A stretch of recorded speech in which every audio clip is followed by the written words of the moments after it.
아멘. 이제 목사님 나오셔서 하나님이 주시는 선물이란 무엇입니까? 라는 말씀으로 하나님의 불같은 말씀을 전해 주시겠습니다.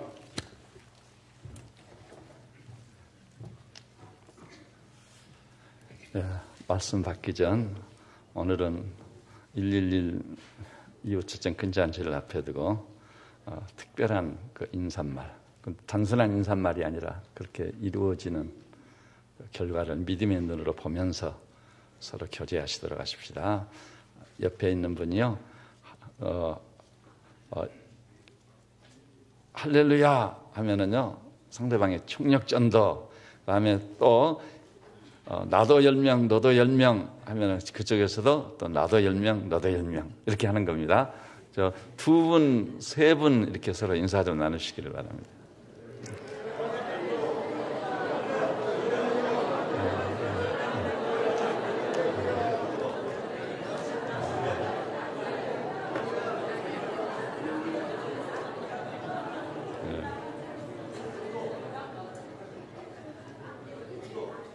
근데 111을 선언한 이후 제가 이렇게 보니까 제일 확실하게 잘하는 분이 백경성 권사님인 것 같아요.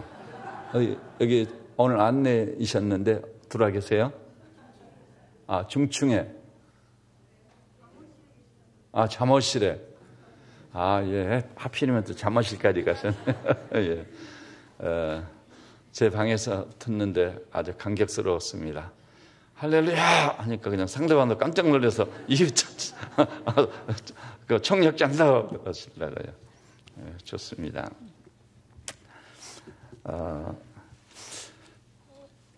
캐나다 밴쿠버에 가면 유명한 그 빅토리아 섬이 있습니다. 그 섬에는 세계 관광의 명소인 부차드 가든이라는 정원이 있어요. 그 정원이 생긴 유래를 보면 부차드 씨가 세계 전역을 다니며 무역업에 종사하는 사람이었는데 그 아내가 섬에서 애롭게 살고 있는 것을 생각해가지고 그 아내를 사랑해서 그 정원을 꾸미고 사랑의 선물로 줬어요. 세계 전역을 다니면서 온갖 이름 모를 꽃들 씨앗을 채취해서 보내가지고 그것을 심고 가꾸도록 했던 것입니다. 그래서 우리 한국인들도 부차드 가든을 다녀오고 그 아름다움과 그 규모에 놀라워하는 것입니다. 굉장한 선물이죠. 아마 남편이 아내에게 줄 수 있는 선물 중에 그렇게 큰 선물을 한 사람은 부차드 씨밖에 없는 것 같아요. 그런데 또 하나요. 인도에 가면 저 유명한 타지마할 궁정이 있습니다. 그 타지마할 궁정은 세계에서 가장 아름다운 건축물로 알려져 있습니다. 아마 이 중에서도 타지마할 궁전을 다녀온 분들이 계실 겁니다. 그 궁전의 유래는 유명한 무굴 제국의 샤자한이라는 황제가 있는데 그 황제가 궁녀가 5,000명이에요. 근데 어느 날 시장길을 가다가 잡동사니를 파는 19살 먹은 아가씨를 만나요. 첫눈에 반했습니다. 5,000명의 궁녀는 안중에도 없어요. 오직 잡동사니를 팔던 시장 바닥에서 굴러먹은 19살 먹은 아가씨 꽂혔습니다. 너무 사랑해가지고 심지어는 전쟁터까지 위험을 무릅쓰고 동행을 하는 거예요. 그런데 이 사랑하는 왕비가 전쟁터에서 19번째 아이를 출산하다 죽습니다. 39이란 젊은 나이에. 이 황제가 너무 큰 충격을 받아요. 상심을 해가지고 순식간에 그 검은 머리가 흰머리로 변질됐다고 합니다. 그만큼 충격이 컸다는 얘기겠죠. 그리고 사랑하는 그 왕비를 그리워하고 사모하면서 왕비의 무덤을 준비한 것이 타지마할 궁전인 것입니다. 타지마할 궁전이 이 건축을 알려되기까지는 그 배우의 이 얘기들이 한번 읽어볼 만해요. 충격 자체예요. 감동 자체입니다. 그것도 일종의 죽은 왕비에 대한 그리움의 선물이라고 볼 수 있습니다. 아마 우리 인류 역사 중에 이렇게 그것이 왕비든 어떻든 간에 이렇게 큰 선물을 준 그런 사례는 없다 하겠습니다. 그래서 타지마할을 방문하는 사람이든 부차드 가든을 방문하는 사람이든 굉장한 충격과 감동을 받고 평생 추억으로 간직하는 거예요. 그런데요, 부차드 가든이든 타지마할 궁정이든 비교할 수 없는 선물을 받은 자가 누구냐? 우리 성도들입니다. 그 성도들이에요. 오늘 본문을 보십시오. 그 은혜를 인하여 믿음으로 말미암아 구원을 얻었나니 이것이 너희에게서 난 것이 아니라 하나님의 선물이라고 했습니다. 저는 예수님이 저를 찾아가 만나준 지 얼마 안 돼가지고요, 이 말씀에 필히 꽂혔습니다. 이것을 암송했습니다. 평생 목회하고 목양하면서 이 말씀을 묵상하며 은혜 받고 세임을 얻어 감동을 먹으면서 사역을 하고 있는 것입니다. 물론 다른 말씀들도 있어요. 근데 그 하나님의 선물이란 말. 근데 이 하나님의 선물이 구원이라고 그랬죠. 은혜로 인하여 믿음으로 말미암아 구원을 얻었다. 이 구원이란 말을 다른 말로 바꾸면 뭐라고 하죠? 영생을 얻었다고 말합니다. 영생. 저는 일찍이요 은혜를 받고 우리 예수님께서 그랬죠. 한 영혼이 천하보다 귀하다. 그렇게 말씀하셨을 뿐만 아니라 이 생명, 소위 영생이 천하보다 귀하다고 말씀하신 그것을 마음에 간직하고 항상 한 영혼을 천하보다 귀하게, 그래서 우리 교회 표어들고 한 영혼을 사랑하는 교회. 이것 없이는 나도 가정도 교회도 세워질 수 없습니다. 더욱이 이 말씀 속에 국가라는 공동체의 살 길도 또 이 국가 공동체가 엄청난 영광에 진입하는 지름길도 이 말씀 속에 있다고 저는 생각합니다. 이 땅에 살고 있는 사람들이 대통령을 비롯해서 저 유치원 다니는 아이들까지 한 영혼을 사랑할 때만 사람 살만한 참으로 아름답고 복된 천국을 방불케 하는 공동체를 세울 수 있음을 반드시 우리는 아셔야 될 줄로 믿습니다. 그 구원이라는 것이 하나님의 선물이라. 그 뒤에 보니까 너희에게서 난 것이 아니다. 우리에게서 난 것이 아니다. 이 영생이라는 것, 구원이라는 건 사람에게는 없었던 거예요. 그 영생을 꼭 얻어야 되지만 사람에게 없으니 어떻게 합니까? 이건 그야말로 힘으로 능으로 될 일이 아니에요. 오직 구원과 영생은 하나님만이 가지고 있는 것. 그래서 영생이라는 말을 보면은요, 하나님만이 가지고 있는 하나님의 생명, 그것을 일컬을 때 영생이라고 합니다. 새 생명이라고도 하고요, 하나님의 생명이라고도 합니다. 그래서 하나님이 이것을 우리에게 주셔야만 우리가 영생에 참여할 수 있는 거예요.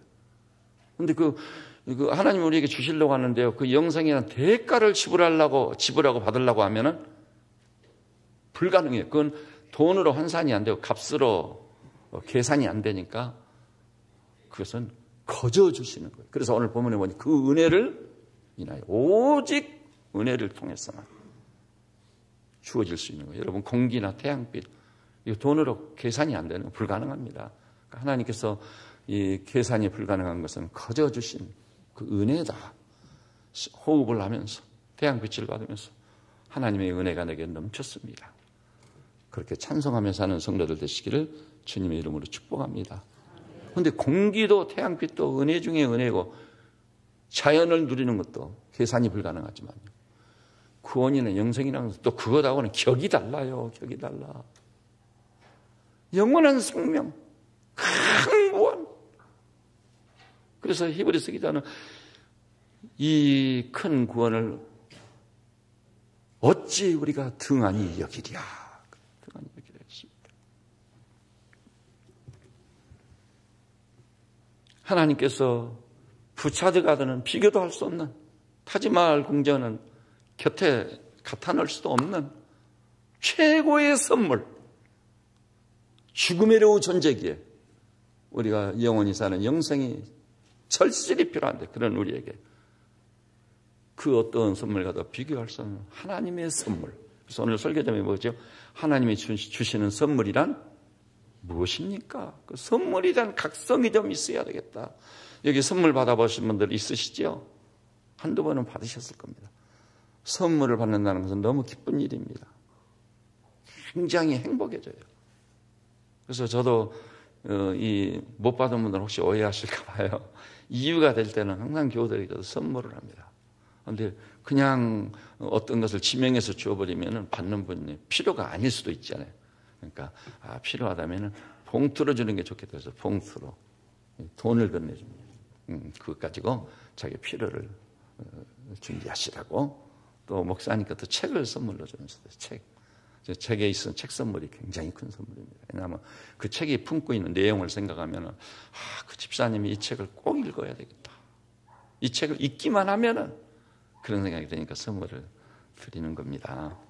그런데 사람이 주는 선물도 아니고 황제가 주는 선물도 아니고 위에 계신 우리 하나님께서 예비하신 선물이라니 이 얼마나 놀랍습니까? 그래서 요한복음 3장 16절 보니까 하나님이 세상을 이처럼 사랑하사 부자더씨가 아내를 사랑한까 비교할 수 있겠습니까? 샤자한이라는 무굴 제국의 황제가 그렇게 그리워하고 사모했던 아내의 죽음을 앞에 두고 그 아내를 사랑했던, 그러니까 비교가 되겠습니까? 비교가 안 돼요. 하나님이 이처럼 살아가사 그 사랑하는 한 분밖에 안 계신 독생하신 우리 하나님 예수 그리스도를 그것도 십자가에 내어주셔서, 그러니까 예수님이 우리를 향한 하나님의 선물입니다. 선물인데요, 그 선물은 상당히 간접성을 띠고 있어요. 예수님까지 십자가에 내어주신 이유가 뭐예요? 궁극적 선물은 멸망 대신 영생을 얻게 하려 하십니다. 죽음의로우 존재, 죽음의로우 존재, 내가 받을 수 있는 최고의 선물은 뭘까? 저는 영생이라고 믿어 의심치 않습니다. 믿음의 형제자매들은 한 분도 제대임 없이 영원한 생명을 선물로 주셨다는데, 구원이라고도 하고 영생이라고도 하고 하나님의 생명, 새 생명이라고도 하는 하나님이 우리에게 주신 이 선물에 대한 놀라운 각성이 있으시기를 주님의 이름으로 축복합니다. 그러면 여러분이 각성하면 할수록요, 그것이 놀랍게 나의 복이고 여러분의 축복이 되는 거예요. 살만 나는 세상을 살게 되는 거예요. 그런데 이 영생이라고는, 구원이라고는 나를 향한 하나님의 놀라운 선물을 좀 절실히 느껴보기 위해서 그 반대 개념을 먼저 생각을 해보려고 합니다. 여러분, 생명의 반대 개념은 뭐죠? 죽음입니다. 죽음. 근데 요새 사람들은요, 감정이 무디어서 그런지 아니면 생각 없이 살아서 그런지 죽음이란 말을 해도 눈 하나 깜짝 안 해요. 뭐 죽으면 죽지, 뭐 죽으면 그만이지. 근데 죽으면 그만이지. 사탄이 한 영혼을 미혹하는데 이보다 무서운 생각은 없어요. 죽으면 그만이에요? 그럼 우리 인간은요, 동물보다 못한 존재예요. 그것을 생각할 시간이 아닙니다. 저는 하나님의 말씀을 통해 설교를 해서 여기 계신 여러분들을 확실하게 굴복시킬 수 있습니다. 죽음으로서 끝이 아닙니다. 죽으면 그만이지. 아닙니다. 그렇게 생각하는 사람은 그 사람 자기 인생에 최심한 실수하는 거예요. 자기 영혼을 포기하는 거예요. 참담한 결과를 가져올 겁니다. 아닙니다. 그리고 불신자들까지 무수히 많은 사람이 죽음으로써 끝이 아니라는 걸 체험했어요. 이미 현대의학에 의해서 8,000번 이상 심장병 환자를 다룬 의사 얘기했어요. 수많은 사례를 통해 죽음으로써 끝이 아니었구나, 그걸 절실히 느낀 거예요. 그러면 그 죽음을 한번 생각해 보십시다. 제 서재에는요, 출처가 불명한 책이 한 권 꽂혀 있어요. 제가 그 책을 산 일이 정말 없거든요. 근데 언제부턴가 제 책꽂이에 꽂혀 있어요. 지금까지도 제가 이 설교를 하려고 하면서도 그 책을 내가 샀던가? 아닙니다. 누군가로부터 선물을 받은 기억 없습니다. 그런데 그 제 서재에 꽂혀 있고요. 그래서 제가 방 가운데 서서 책을 이렇게 둘러보고 오늘은 무슨 책을 볼까 하면은 꼭 그 책이 눈에 들어오는 거예요. 부담스러워요. 상당히 부담스러워요. 그 책의 이름이 뭐냐면 모든 인간은 죽는다. 그러니까 상당히 부담스러운 거죠, 제목이. 사람들이요, 죽음을 사실 싫어하고 될 수 있으면 죽음을 예면하고 살려고 그래요. 아무리 사랑하는 아내가 죽었어도 눈물 콧물 빠졌지만 저 산에다가 딱 매장하고 돌아와 버리거든요. 그리고 자기는 따뜻한 방에 누워서 자고 있어요. 그러니까 진짜 아내를 사랑하고 남편을 사랑해서 죽은 시신과 뭐 몇 달을 지냈다는 기사가 나오면요, 그 사람 돋보이더라고요. 사람들은 정신병 환자 아니야? 사실 그러잖아요. 그렇게 사랑했다고 하면서 죽으니까 땅에다 딱 매장하고 돌아와서 자기는 따뜻한 방에서 자고 맛있는 음식 먹으면서. 좀 서글픈 생각이 들어요. 저도 제 아버님이 돌아가셨을 때요, 갑자기 소식을 접하고 갔는데 밤을 그 관 옆에서 형제들하고 같이 보는 이런 생각을 했어요. 오, 하나님, 죽은 자다 살리신 하나님이실진데 우리 아버지 좀 살려주십시오. 제가 이제 못다한 효도를 좀 해보겠습니다. 살려주십시오. 그래서 은근히 기대했어요. 다음날 이제 다른 가족이 오면 관을 열고 보여줘야지 하나요. 그럴 때 아버지가 벌떡 일어나 살아나시는 거 얼마나 좋을까. 근데 그런 일은 없더라고요. 믿음이 없어서 그런지 안 돼요. 그래서 나의 믿음 없음을 질책하면서 그렇게 사랑한다고 해놓고는 이 산에다 갖다 딱 매장하고 돌아와서 나만 편안히 자고 맛있는 거 먹고 있는 거예요.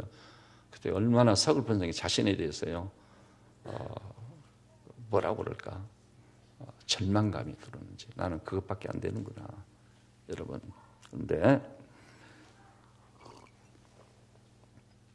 죽음을 그렇게 외면하고 죽음을 등지며 현재적 삶을 살려고 하는 것이 인간인 것입니다. 그럼에도 불구하고 우리는 분명히 봐야 됩니다.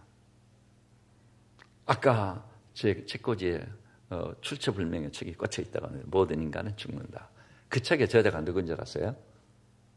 시몬 보바르라는 프랑스 여성이에요. 그 사람은 솔보르 대학을 졸업해가지고 대학 철학 교수 자격증까지 가지고 있는 사람. 지난 세계 최고 지성이지요. 무엇으로 유명하냐면요. 실존주의 철학의 대표 주자였던 저 유명한 장폴 사르트르하고 계약 결혼을 했어요. 계약 결혼을 참 그 말을 듣고 이게 무슨 결혼을 계약 결혼을 2년간 계약 결혼을 했어요. 2년간만 같이 살자 부부가 돼서 그 참 이해가 안 가더라고요. 그것으로 유명해진 시몬 보바르. 그렇게 해서 사랑했던 어느 남자하고도 가정을 꾸미고 부부가 될 생각 전혀 없어. 그러나 장폴 사르트르하고는 2년은 내가 살아봐야 되겠다. 그렇게 사랑했던 장폴 사르트르가 죽습니다. 그 죽음을 막을 수가 없어. 사랑으로도 안 돼. 현대 의학으로도 안 돼.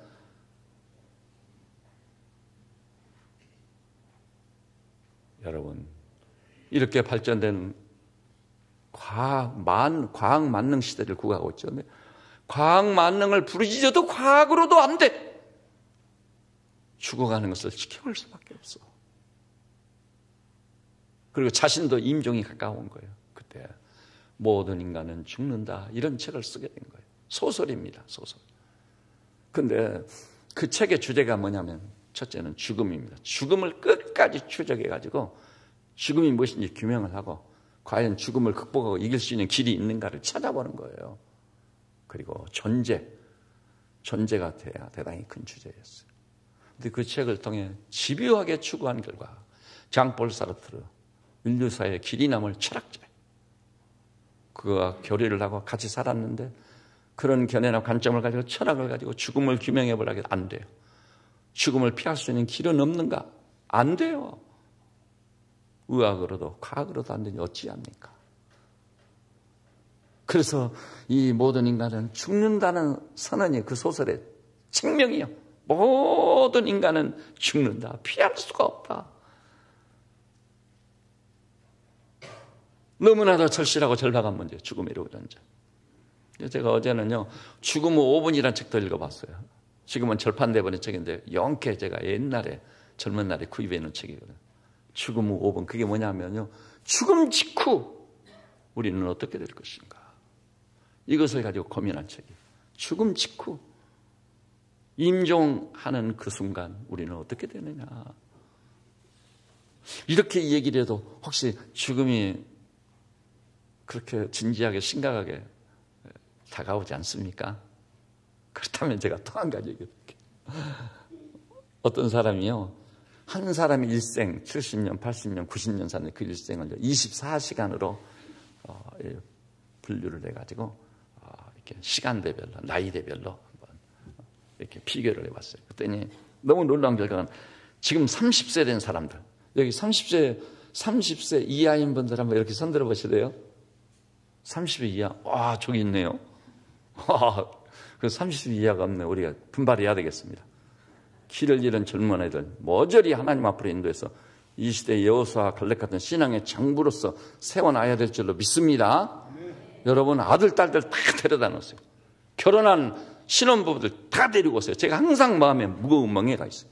제가 주례했던 젊은 애들 적지 않은데 이거 다 데려다 놓고 좀 이 친구들을 가정만 탄생시키는 게 아니라 이 친구들을 세워야 되는데, 반드시 세워야 되겠는데, 그래서 삼부예배가 탄생하게 된 거예요. 이제 11월 중에 시행을 하게 될 겁니다.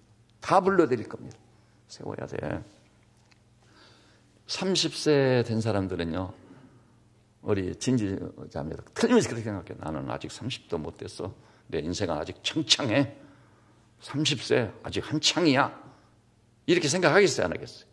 그렇게 생각합니다. 근데 놀라시 마십시오. 하루 24시간으로 대비해서 생각을 해보니까요. 30세 된 분은 하루로 말하자면 오후 1시 25분이요. 오후 1시 25분. 점심 먹었어요, 이제. 저녁 식사밖에 안 남았어요. 네? 조만간에 몇 시간 지나면 뭐요? 해가 져. 어두움이 쳐다와. 종지부를 찍을 날이 멀지 않다 이 말이에요. 그 다음에요. 40세가 되면 어떻게 되냐면 여기 40세 이하는 이제 꽤 되겠죠. 잘 들으세요. 40세 이하는 하루로 말하자면 오후 4시 16분이요. 4시 16분이라는 시간 어떤 시간이죠? 여러분 미안하지만 퇴근 시간이 가까워서 일터를 떠나야 되죠. 네? 그 다음에 여러분 50세는 몇 시인 줄 아세요? 오후 7시. 딱 저녁 먹을 시간이야. 그는 저녁 먹고 나면 이제 더 이상 끼니가 없어 죽어야 돼. 밤이요. 어두움이 찾아올 겁니다. 60세 된 분은요. 저녁 10시요. 저녁. 60세쯤 된 분들은 요새 90세를 산다는데 아직도 나는 30년 남았다. 천만에요. 예? 저녁 10시라니까. 다 지나갔어요 이제. 그리고 너무 놀라운 건요. 사실은 저녁 10시라는 시간은 어떠죠? 하루로 말하자면 징치고 막 내렸어요 이제.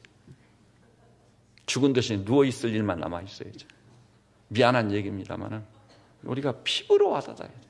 여기 어떻게 보면은요, 제가 하루로 따져보니까요, 40세부터 퇴근 시간이 가까울 때부터가 급격이 사양길이에요. 그리고 45세는요, 오후 5시 43분이요. 이제 일터를 떠나는 거예요.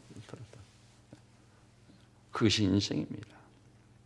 그런데 이 죽음이 그 누구도 피할 수 없으니 어떡합니까? 죽음의 사자가 찾아오면은 가야만 할 존재예요. 사정없이 우리에게서 생명을 박탈해 가버리는데 대적할 자가 아무도 없는 거예요. 그래서 성경은 이렇게 선언했습니다. 마지막 멸망받을 원수는 사망이니라. 우리 인류 최고의 원수는 누구라고요? 사망입니다. 여러분 똑똑하니 알고 계세요. 사망입니다. 사망. 그래서 우리는 이런 질문을 해요. 이 사망을 이길 길이 없다면 아까 시몬 보바르 부인처럼 죽음을 대적해서 이기는 길이 없단 말이냐. 그 길을 못 찾으면요 우리 인간은 살았다 게 없어. 동물보다 못한 존재예요. 대통령이 된들, 대그룹 회장이 된들, 도덕적인 인간이 아무 의미가 없어. 죽으면 끝나는데, 무덤을 향해 가고 있는데, 이 문제는 반드시 해결을 받아야 돼요. 죽음을 피할 길도 없고 면할 길도 없단다면 죽음을 대적해서 이기는 길은 없단 말인가. 그런데 하나님의 말씀이 놀랍게 이것이 복음이요. 사망아 너희 쏘는 게 어디 있느냐? 너희 이기는 게 어디 있느냐? 그리스도 예수로 말미암아 우리에게 이김을 주시는 하나님께 감사하노라. 놀라운 일이에요. 놀라운 일. 이것은요 전설 같고 신화 같은 꾸며낸 얘기가 아니야. 바울이 말했습니다. 내가 삶과 죽음 이 두 사이에 끼어 있으나 지금 죽는 것이 유익하다. 왜냐하면 그리스도 예수와 함께 있을 이 소망을 가지고 있기 때문에. 여러분 죽음을 상대화시킨 사람보다 무서운 사람이 어디 있어요? 사망을 향해 승리의 창가를 부를 수 있는 사람보다 위대한 인물이 어디가 있느냐 말이에요. 여러분 철학자들 좌파고 우파고 김일성이요 김정은 다 소용없어. 사망을 향해 승리의 창가를 부르지 못한 사람은 살았다 하나 죽은 자예요. 그리고 궁극적으로요 사망을 대적하여 이길 수 있는 능력과 믿음과 권세를 가진 자처럼 놀라운 인물은 없어. 우리 그리스도인은 그 믿음을 가지고 바울처럼 사망도 상대화시키면서 그 사망도 대적하여 이기고 승리하는 위대한 삶을 살 때 여러분 삶의 현장에서 승리자가 되실 줄로 믿습니다. 근데 그런 믿음이 없이 그냥 그런 믿음도 없이 사니 믿노라 하지만은 믿음의 삶이 아니에요. 그렇다면은요 예수로 말미암아 이 모든 일에 넉넉히 이긴다고 했죠. 간신히가 아니라 넉넉히 이기느니라. 그래서 예수를 믿어서 믿음으로 이긴다는 얘기인데 아까 보니까 구원이란 무엇으로 얻는다고요? 믿음으로. 그 은혜를 인하여 오직 하나님의 은혜가. 거저 주시는 은혜가 아니고는 불가능해요. 영생이라. 내게 있는 게 아니에요. 요한 1서에 분명히 그랬잖아요. 또 증거는 이것이니 하나님께서 우리에게 영생을 주신 것과 하나님 우리에게 영생을 주시려고 하는 거예요. 영생을 주시는 거예요. 믿는 자에게. 영생을 주신 것과. 그런데 이 영생이 누구 안에 있다고요? 이 영생이 그의 아들 안에 있는 것이 아들 누구시죠?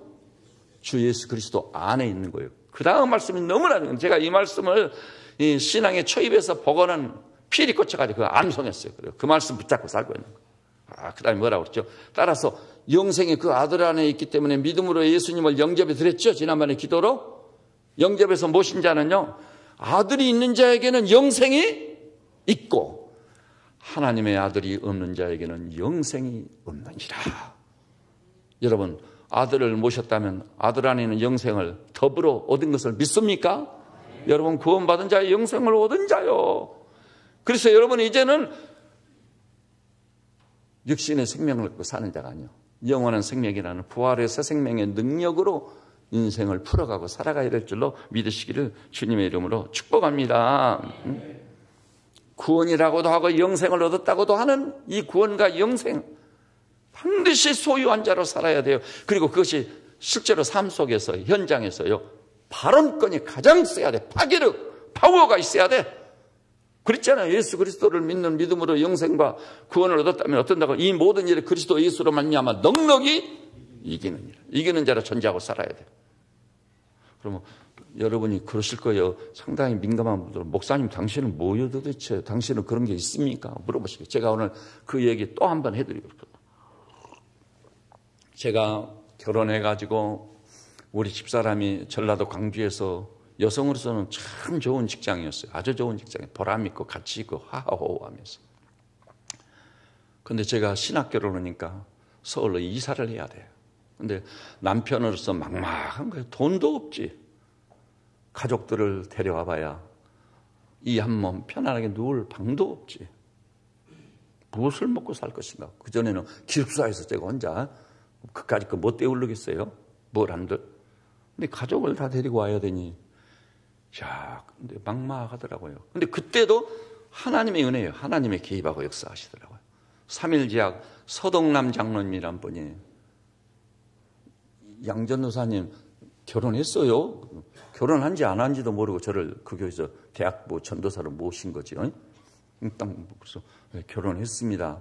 여러 교우들이 물어봤어요. 저한테. 그러면 부인은 사모님은 어디 있어요? 그래서 강주에 있습니다. 아니 왜 안 앞지고 그러냐고. 글쎄요. 그랬더니 저 서울로 데려오기가 좀 그런가 보네요. 그랬더니 뭐 이력서 가지고 쭉 하더니 3일제약 병원부장이에요. 서동남 장로님이. 그분이 저희 집사람을요 대한간호학원 이 교사로 취업을 시켜줬어요. 내중에 교무주임이 됐는데 취업을 시켜주시더라고. 근데 이제 방이 있어야 되잖아요. 방이. 집을 얻어야 되잖아요. 근데 서울이 집이 좀 비싸요. 근데 양재돈 장로님이란 분이 양재노사님 저 사모님 데리고 오려면 살 집은 있어요. 글쎄요. 그렇습니다. 그랬더니 염려하지 말라고. 그러더니 자기가 어떻게 이 얘기를 해가지고 사당동 88번 정점인에다 150만 원짜리 전셋집을 딱 얻어주더라고. 그것도 안방하고 그다음 안방 옆에 딸린 방 하나 하고 부엌이 있는 거. 주인은 옆에 상하방에 살고 주인도 아닌 우리가 안방을 차지한 거예요. 할렐루야. 여러분 놀랍지 않습니까? 그건 오직 이 연약한 사람이 아름도 지면도 아무도 없는 서울에 와가지고 하나님이 은혜로 길이 열리기를 시작한 거예요. 믿음으로 열리겠어요. 믿음. 그래서 여러분이 저한테 목사님은 믿음으로 무슨 일을 이루고 살아왔습니까? 묻지 않아요. 그래서 제가 말씀을 드리는 거예요. 할 말이 너무나도 많지만요. 너무나도 많지만 제가 돈도 없고 그런 사람이 그래서 신학생이라고 넥타이도 다 메고 다니고 양복을 입고 다니는데 제가 양복을 사서 입을 형편이 돼야 되죠. 제가 잊을 수가 없어요. 김행희 권사님이란 분이 양복천을 동대문 시장에서 띄고 그 다음에 그 양복점에 가서 그것을 맡겨가지고 양복을 씌울 돈을 봉투에다 딱 넣어가지고 많이 주셨어요. 그때는 제가요 진짜 멋쟁이였습니다. 양복을 너무 많이 해주셔가지고 사람들이 가난한 전도사가 어디서 돈을 나서 양복을, 우리 집사람이 증인이에요. 제가 교회 개척하고서도 그 양복을 입고 다녔어요. 정말 하나님께서 믿음을 통해 은혜로 다 공부해요. 아니 로마서 8장 있잖아요. 따라서 해볼까요? 아들을 아끼지 아니하고 내어주시니까 이 모든 것을 선물로 주시지 않겠느냐. 고난이 없는 건 아니에요. 그럼에도 불구하고 이 모든 것을 선물로 주시지 않겠느냐. 하나님의 은혜였습니다. 축복이었고요. 감사하고 찬양하며 다녔어요. 그리고 이 예배당을 지을 때요, 기도해보니까 틀림없이 하나님이 내 뜻이니라 딱 그러셨다고요. 하나님의 뜻이라는, 우리 교회가 그때 개포동에 있거든요. 걔도 포니를 타고 다닌다는 동네. 와, 그래서 저는 개포동에서 가난한 사람이지만은 어디 사냐고 그래서 개포동 산다고 하면 상대방이 그러는 거예요. 걔도 포니를 타고 다닌다는 마을에 사시느냐고. 이렇게 올라오자고 하는 거예요. 그런데요, 새벽에 나가서 기도해 보니까 하나님께서, 제가 시골 출신인데다가 또 창조적 신앙, 하나님이 지으신 창조적 질서 속에서 사람이 살아야 되는 거지, 그래서 저 무슨 압구정동이라든지 대치동이라든지 그럴싸한 제 친구도 있고, 그래서 제가 그 성경 아파트 제주도에서 약사한데 이사 와가지고 살고 있는데 놀러 가서 가봤어요. 그때 의리번쩍 돈을 서귀포에서 엄청 벌었거든요. 제주도에 막 귤 농장이 있고 교회도 서귀포 중앙교회 세워가지고 한번 놀러 오라고 그래서 우리 집사람하고 둘이서 아닌 게 아니라 놀러를 가서 그 집에서 여러 날 지냈습니다. 그랬더니 엄청 이것저것 보여주는 자랑하는데, 그래서 서울로 진출해가지고 저 페미니 아파트에서 약국을 탁 오픈해서 하면서 저기 가난한 전도사는 아주 그 앞에 서면 쪽을 못 쓰는 거죠, 완전히. 아니 그런데 하나님께서 내 뜻이니라 분명히 응답을 주셨단 말이에요. 그래가지고 제가 진행을 해서 우리 교회가 유치하고 있는 이곳 땅을 탁 샀거든요. 계약을 한 거예요. 계약금을 지불하고. 그리고 강주시에다 알아보니까 1000마디가 불법입니다. 그거 안 돼요. 허가가 안 나옵니다. 그러면 와, 허가가 안 나오면 큰일 나네 이거. 근데 왜 하나님께서 내 뜻이라고 하셨지? 여기 절간을 지나서 올라와가지고 이게 미나리 강이고 뭐 사람 발자취가 없는 그런 것이었었다. 그런 순간 주님, 이것이 우리 땅입니까? 그러면 맞다. 그래서 근데 절간을 올라와서 이 땅을 딱 바라보는 순간 제 가슴속에 환희가 터지더라고요. 환희. 할렐루야. 여기입니다. 주님. 맞습니까? 맞다는 거. 그래서 계약을 딱 했는데 네 번 소유인데 한 사람만 틀려도 안 되거든요. 그래서 한 사람이 거절해가지고 계약을 못하고 있다. 마침내 그 한 사람도 마음을 모아서 드디어 네 사람 땅을 샀거든요. 그런데 강주시가 안 된다니 어떡해요. 그래가지고 수목건축 한철 소장에 전화를 해서, 목사님, 우리가 진면을 서울공대 출신들이니까 이렇게 아름을 통해서도 되고 그다음에 봉투를 내밀어도 안 됩니다. 우리는 포기했으니까 목사님 알아서 하세요. 와, 그때 그냥 찾아오는 이 놀라움, 충격, 큰일 났구나. 그래서 저는 교회 연금 갖다 계약을 체결했는데 그 예배당을 못 짓게 되면 제가 개척한 교회지만 저는 사임을 해야 되겠구나 생각을 했거든요. 그러는데 하나님께 또 여쭤보려고 제가 토요일 날 그 통보를 받았는데 월요일 날 새벽 기도 나가지고 엎드려가지고 분명히 그때 하나님께서 내 뜻이니라 하지 않았습니까? 이 어떻게 됩니까? 그랬더니 아무런 걱정 염려도 없이 내 뜻이다. 그래요? 그러면 길이 있겠군요. 그래서 월요일 날 제가 이른 점심을 먹고 강주시, 지금 강주군이었을 때는 들어갔습니다. 그래서 우리 허가 문제를 닥치고 있는 환경과에 들어갔습니다. 그래가지고 마침내 환경감시 나갔다가 들어온 사람하고 마주쳐가지고 그 불가능하다는 거예요. 그리고 법규, 이렇게 두꺼운 법규를 갖다 딱 펼치고 안 됩니다 그러더라고요. 거기에 자세한 구체적인 얘기들이 있습니다만은, 그래서 하나님이 어찌된 일입니까? 그 자리에서 제가 물러서겠어요? 제가 예수를 믿게 된 과정, 그다음에 하나님은 살아계시다는 것, 제가 구원을 받고 거듭난 사람이 됐다는 것, 그리고 이 한국 최초의 전원교회인데 이 교회를 지으려고 하는데 강주시가 이 생사 여탈권을 가지고 있듯이 허가권을 가지고 있는데 선처를 하면은 강주시의 영광이라고. 저 그렇게 했어요. 그랬더니 그 형제가 표정이 점점 달라지더라고요. 그리고 대화를 하고 있는 성령께서 거기 임재하시고 역사하시는 느낌이 드는 거예요. 느낌이라는 게 있잖아요. 그러더니 이 친구가요, 목사님의 그런 큰 뜻을 가지고 교회를 지으시겠다니 제가 도와드리겠습니다 해가지고 이런 얘기는 쫙 해주더라고요. 그렇게 제가 돌아오는데요, 제 발이 날아오는 것 같아요. 그래서 수목 건축으로 달려가가지고 이렇게 소리를 다 구비하시라고 했습니다. 그러니까 수목 건축에서도 아마 저 목사가 막 군수를 비롯해서 직원들한테 돈을 많이 써서 건축하지 않았을 허가를 내지 않을까 이런 생각을 아마 가졌으리라고. 왜냐하면 우리 교회에서도 목사님이 돈을 써가지고 허가 냈다는 소문이 돌았거든요. 근데 저는 기도 중에요, 내가 공무원들한테 돈을 써서 허가를 낸다고 목사가 뭐가 되면 교회가 뭐가 되고 제가면 우리 하나님이 어떻게 되시겠습니까? 그래서 공무원들한테 돈 한 푼도 안 쓰고 허가를 내게 해달라고, 그것이 기도 제목이었거든요. 근데 이런 한 장 와서 내중에 이제 골조가 다 된 다음 봉투 하나를 재정부에 얘기해서 100만 원을 넣어가지고 가지고 왔거든요. 그래서 그것을 건네주면서 이것은 이미 골조가 올라왔는데 뇌물이 아니고 직원들하고 식사나 한번 하시라고 그랬더니 목사님이 주시는 돈을 제가 어떻게 받겠습니까? 이런 한 장도 안 받고 허가가 딱 나왔습니다. 제가 캄캄하게 어두워질 무렵 건축가에 가서 허가서류 이만한 거 2권을 찾아가지고 오는데 제 기분이 어떻겠지요? 나는 천국이 있다면 그런 재미, 기쁨이었다고 생각합니다. 너무 놀라웠습니다. 할렐루야, 우리 하나님 크시도다. 하나님이 행하시는 일은 놀랍습니다. 그리고 왔어요. 그리고 이제 이 교회를 건축하는 장인물이 얼마나 많은지, 이 아래 살고 있는 이 마을 친목회 회장님 출입하는 분이요. 뭐 집에 이렇게 단독주택 쓰면은 상량문도 쓰고 그런 출입하는 분이라는 옛날 우리 그 언어가 있지 않아요? 출입하는 분. 그분이요, 추럭에다가 흙을 잔뜩 실어다가 옆을고 절 올라오는 거기 산같이 쌓아놔버린 거, 올라오도 못하게, 포클레인도 못하게 만드는 거.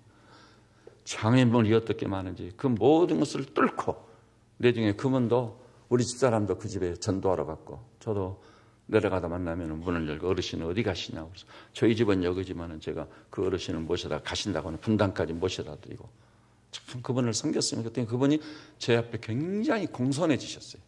아주 공손해지셨습니다. 지금은 돌아가셨네요. 그리고 별하별 사람이 됐어요. 해방을 놓는.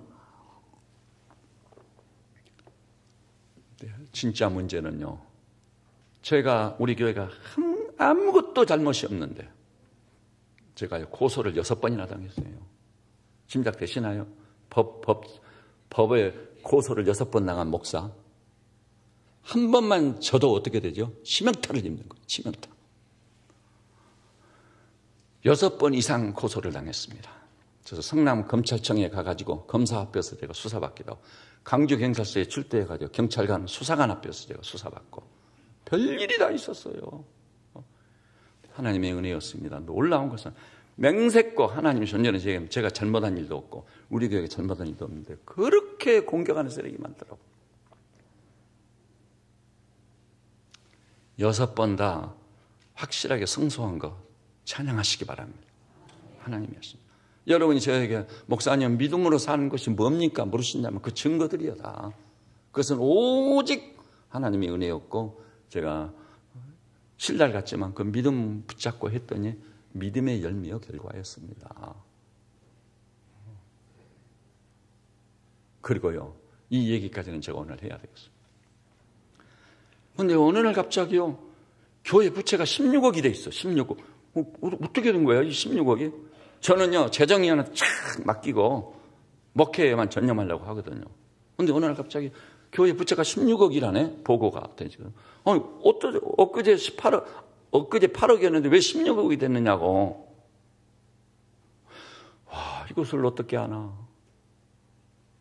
부채가 16억일 그 무렵에요, 그 당시 저희 교회도 장로님들이 몇 분 계셨거든요. 지금 장로님들한테 제가 정말 감사하고 제 마음을 다시 한번 다짐하고 그분들을 제가 궁극적으로 제 이면 내면에서 사랑하는 이유가 있어요. 그 장로님들이요 교회를 떠나기 시작하더라고. 우리 교회 안소 집사님이, 이 교회 지은 양반이요, 다 아시죠? 누가 지었는지. 김병륜 집사. 그의 차를 타고 같이 동행해서 어떤 장로를 방문하게 됐어요. 근데 목사님, 왜 그 사람들이 떠난지 아세요? 그랬더니 그 사람들이 나를 공격하는 것들이 있지 않아요. 그랬더니 그게 아닙니다. 뭡니까? 했더니 교회 부채가 많으니까 부담스러워서 떠나는 겁니다.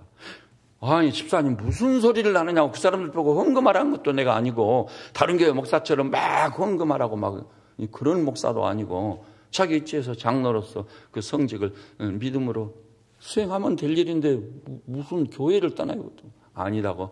근데 정말 제가 그 말을 들으니까 세상에서 사는 분들은 그걸 아는구나. 근데 나는 모르는 거예요. 몰라. 그 사람들이 다 떠났어요. 떠났어. 떠날 때는요. 그 집사님 말이 맞아요. 교회가 부채가 많으니까 부담스러우니까 떠난 거예요. 이제 와서 알고 보니까. 그런데 떠날 때는 꼭 목사를 공격하고 부정적인 말을 남기고 떠난단 말이에요. 그러니 그 상처가 얼마나 크겠어요. 어떤 장로 한 분은요. 목사님이 교회 재정을 갖다가 부동산을 사가지고 사모님 이름으로 해놨다. 너무나도 어이가 없고 황당. 하나님 왜 이렇습니까? 그런데 저는 목사니까요. 그것을 믿음으로 이기거든요. 승리합니다. 근데 우리 집사람은 뭐예요? 그래 우리 집사람이 만났습니다. 저 삼성의료원 장례식장에서 만나가지고 그 부인 보고 한 번만 더 우리 목사님을 가지고 그렇게 얘기하면은 명예훼손죄로 고소하겠다고. 그래 그것으로 종지부를 딱 찍었어요. 심지어는 뭐 목사님이 부채를 축소보고 한다는 이 말에다가 제가 축소보고 하라고 오다를 내린다고 축소보고 할 사람들이에요. 천만의 말씀이죠. 별의별 일을 다 당했어요. 그때 그 무렵에는 제가요 하루에도 3번 4번 탈진이라는 거죠. 탈진. 그러니까 일어날 수도 없고 가슴이 탁 숨도 잘 안 쉬어지고 그래도 하나님을 의지했습니다. 하나님 붙잡았습니다. 믿음입니다. 주님 믿음 예배 집리하러 올라가야 됩니다. 분명히 힘을 주실 줄로 내가 믿습니다. 따라서 이 모든 일에 그리스도 예수로 말미암아 넉넉히 이기느니라. 여기 계신 우리 형제 자매님들께서 어려운 일이 있으실 겁니다. 세상이 이렇게 험악한데 왜 어려운 일이 없겠어요? 수많은 난제가 복병이 기다리고 있을 겁니다. 그러나 여러분이 담임 목사를 생각하십시오. 고소를 6번이나 당한 목사, 탈진을 하루에도 많이 당해서 3번, 4번 탈진을 경험한 목사를 기억하시고 따라서 합시다. 오직 믿음으로. 여러분 이기는 자가 되셔야 됩니다. 그런데 이 믿음이라는 게 묘한 거예요. 믿음이라는 게. 믿는다고 하는데 실제로 보면 믿음이 없어. 따라서 해볼까요? 모든 그리스도인은 자기 힘, 노력으로 살든지 믿음으로 살든지 둘 중에 하나다. 대부분이요. 자기 노력으로 신앙사 노력으로. 그러니 얼마나 빡빡하고 힘들어요. 우리는 노력으로 사는 사람이 아니라 노력으로는 안 돼요. 따라서 할 때 힘으로 능으로 아니 되고 오직 나의 신으로 되느니라. 여러분이 힘으로 능으로 안 돼요. 우리 성도는 누구라고요? 오직 믿음으로 사는 자들이에요. 믿음으로 삽니다. 믿음으로 살아. 구원도 아까 그 은혜를 인하여 믿음으로 말미암아 구원을 얻었나니 이것이 너희에게서 난 것이 하나님의 선물이라. 우리 너희에게서 난 것이 아니므로 아무도 자랑치 못하게 하려 합니다. 우리에게서 난 게 아니에요. 오직 믿음으로 우리가 믿는 그분. 그래서 예수님을 영접했잖아요. 그리고 예수님과 포도나무와 가지처럼 친밀한 교제를 한 주님 어디로 가야죠? 어떻게 해야 되죠? 물으면서 주님의 뜻대로 행하는 거예요. 그럴 때 믿음대로 되고 믿음의 역사가 나타날 줄 아시기를 주님의 이름으로 축복합니다. 약한 소리 하지 마세요. 교회 일할 때도요. 여러분 머리로 하지 마세요. 여러분 머릿속에 온갖 생각이 오락가락을 탁 잠재우고 하나님 주님만 바라봅니다. 믿음으로 하겠습니다. 이번 111 초청잔치도요. 아니 나도 10명 너도 10명 말은 하지만 그거 쉬워야 돼요. 목사님 쉽습니까? 근데 그건요 믿음으로 하고 내 노력으로 하지 않냐면요 엄청 그렇게 쉬울 수가 없는 거예요. 찬송하면서 하는 거예요. 감사하면서 하는 거예요. 그 모든 일에 능력이 이기면서 하는 거예요. 저에게도 고난이 없는 건 아니지만 그런 고난을 지나면서 승리하는 놀라운 체험과 경험을 통해 하나님을 더욱 신뢰하게 하신 주님을 찬양할지어다. 고난은 그거 우리 믿음을 뿌리를 깊게 내리게 하는 방편밖에 안 되는 거예요. 그거 버릴 게 하나도 없어. 모든 것이 합력하여 선을 이루는 그 놀라운 약속의 말씀으로 함께 하시는 주님을 찬양할지어다. 너무나 믿는 자는 영생을 얻었고 심판에 이르지 아니하느니 사망에서 생명으로 옮겼느니라. 이래서 사망까지도 대적하여 이기고 승리한 하나님의 종들로 사시기를 주님의 이름으로 축복합니다. 근데 이렇게 해서 믿음으로 그 은혜를 인하여 우리가 받게 된 구원이나 영생이라는 게 그 가치가 얼마나 큰지 가치를 여러분 아십니까? 실질적으로. 그냥 그 금과 옥조로 그냥 애우는 그런 게 아니라 실질적으로. 뭐라고 그랬죠? 온 천하를 얻고도 네 영생을 잃으면 무엇이 유익하려? 그 말은 뒤집으면 뭐죠? 영생이 천하보다? 그래서 저는 그 생각을 늘 합니다. 내가 이런 고난 가운데 있지만은 온 천하를 얻은 자처럼 기뻐하고 감사하고 살겠습니다. 그렇게 기도해요. 기도하고. 그럼 그 믿음대로 되는 거예요. 하나님으로부터 그 은혜 때문에 믿음으로 말미암아 영원한 생명을 선물로 받으셨습니까?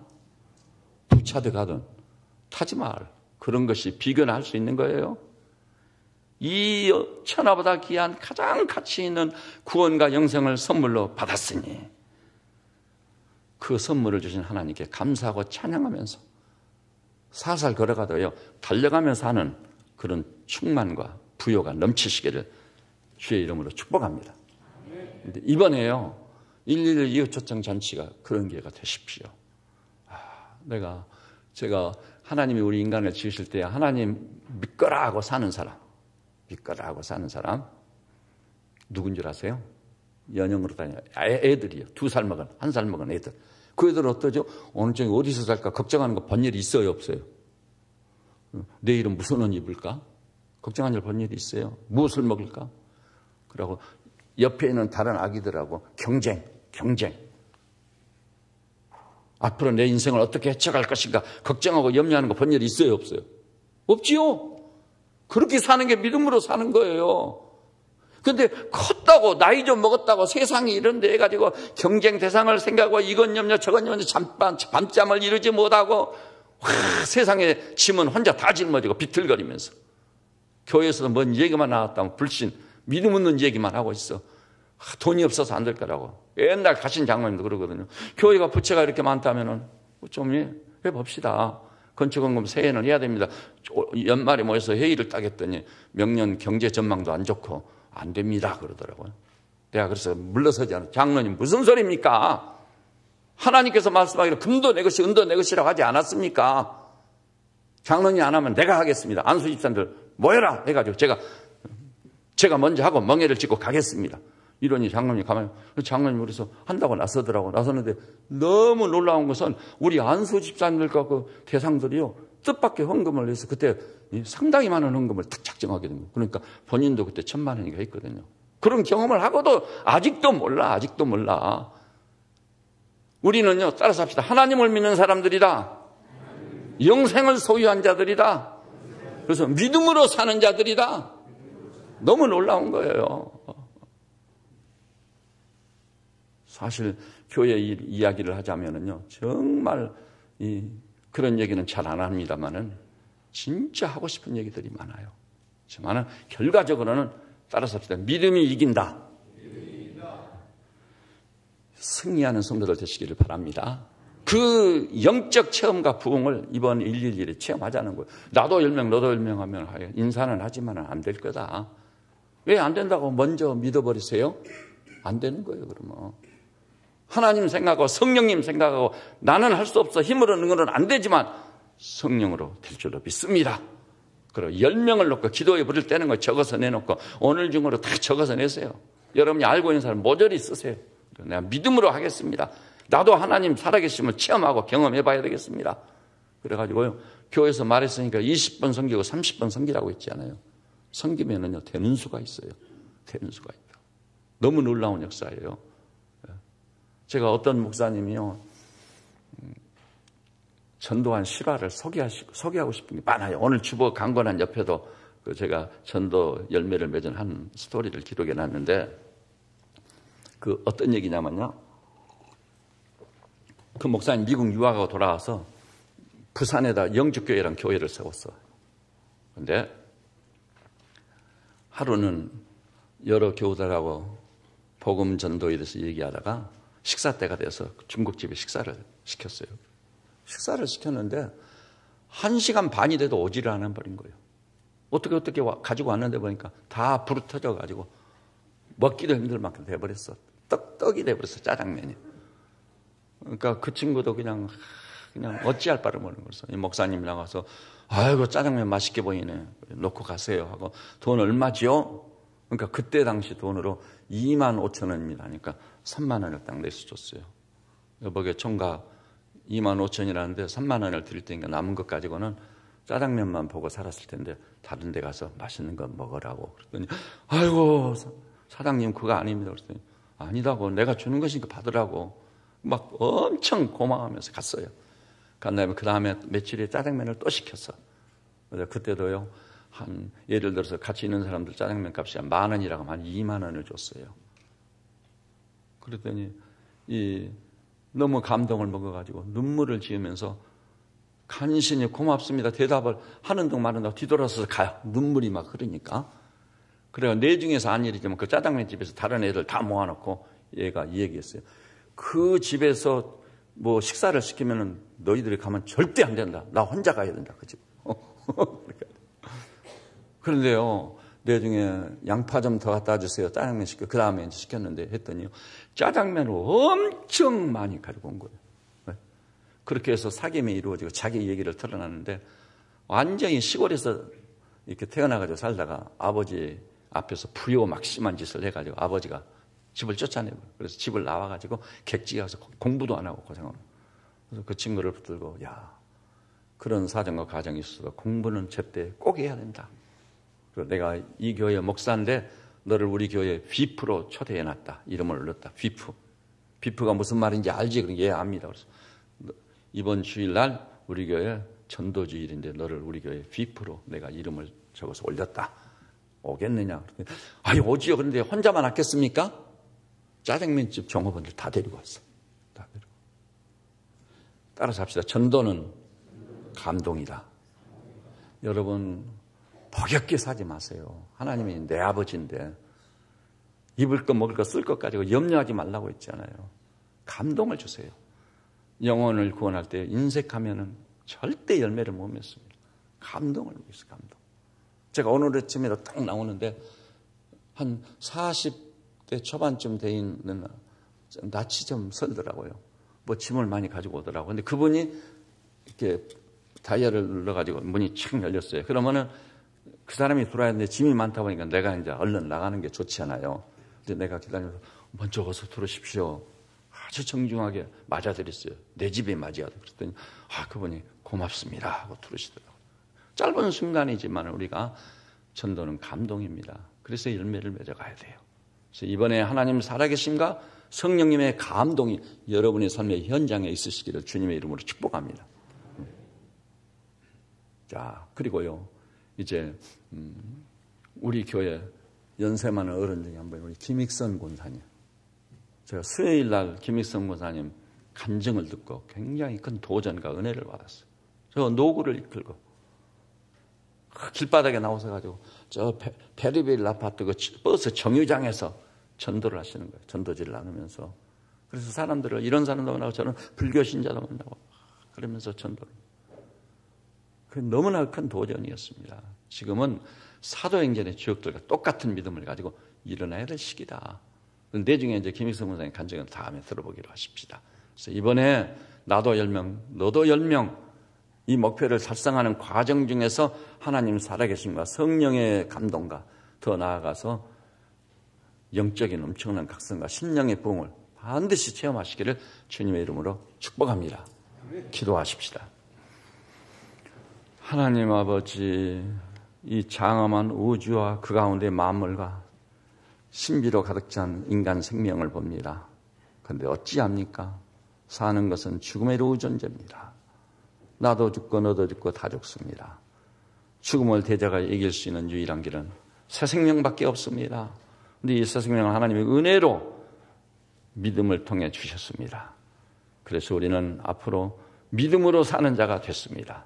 새벽저녁교회 치료하는 모든 약물이들은 삶의 모든 현장에서 백사만사 그 일을 감당할 때 오직 믿음으로 살게 하시고 그 결과 믿음대로 되는 역사의 주역들 되게 하여 주시옵소서.